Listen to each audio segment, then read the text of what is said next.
Salut, j'espère que vous allez bien. C'est Valdez Nofé de Madi Élevage. Alors, si vous êtes nouveau ou nouvelle sur cette chaîne, il est de faire deux choses. Cliquez sur la cloche de notification pour pouvoir suivre notre actualité et surtout, cliquez sur le bouton abonner pour faire partie de notre communauté. Alors, pour aujourd'hui, je m'en vais vous parler des questions que vous devez absolument vous poser avant de vous lancer dans un projet d'élevage. Alors, sans toutefois tarder, je vais passer à la première question. 1. Il y a le choix de l'espèce.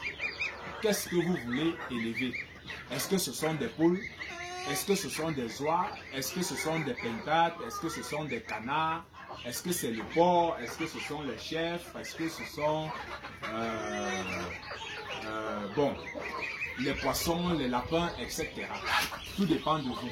Donc en un, il y a le choix de l'espèce.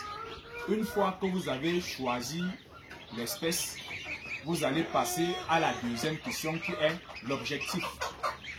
Si je prends par exemple les chèvres ou les oies, si je prends par exemple les oies, pourquoi vous voulez élever les oies?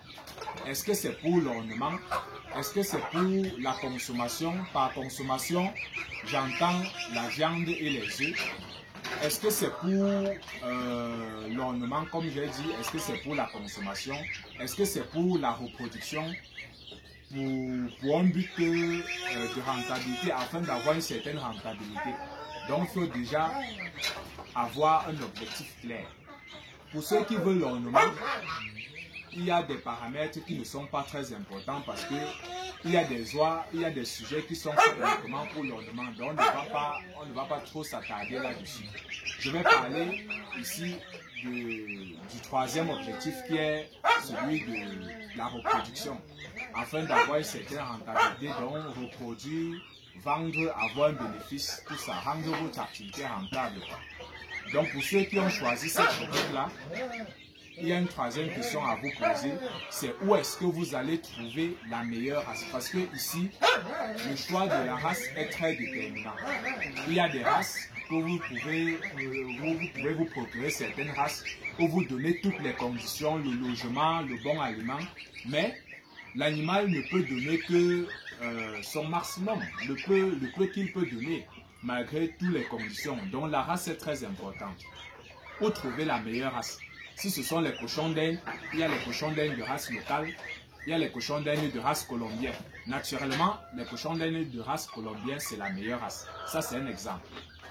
Si ce sont les oies, il y a les oies de Toulouse, il y a les oies de Guinée. Et parmi ces oies-là, il y a encore même des oies plus performantes. Donc, il y a les races locales même et il y a les races importées. Il y a les pintades de chair locale, il y a les pintades locales et il y a les pintades de race chair qui sont très performantes. Donc, comme vous voyez, après avoir choisi l'espèce, l'objectif, il faut vous poser la question où trouver cette race-là. Une fois que vous avez trouvé l'endroit où l'éleveur qui peut vous procurer cette race-là, vous allez tout simplement aller auprès de l'éleveur, faire votre achat et surtout, comme dernier point, proposer même à l'éleveur de faire un suivi, que ce soit à distance ou que ce soit sur le terrain, afin de vous accompagner pour votre projet d'élevage. Donc, ici, ces ensembles de questions-ci sont très importants parce que c'est grâce à ces questions que vous allez exactement savoir où est-ce que vous allez, comment vous projeter et comment atteindre vos objectifs. Donc, c'était tout pour cette rubrique. Si vous avez des questions, si vous voulez une assistance, si vous voulez même avoir les meilleures races après avoir suivi cette vidéo, priez de nous contacter sur WhatsApp ou de nous laisser un message sur YouTube.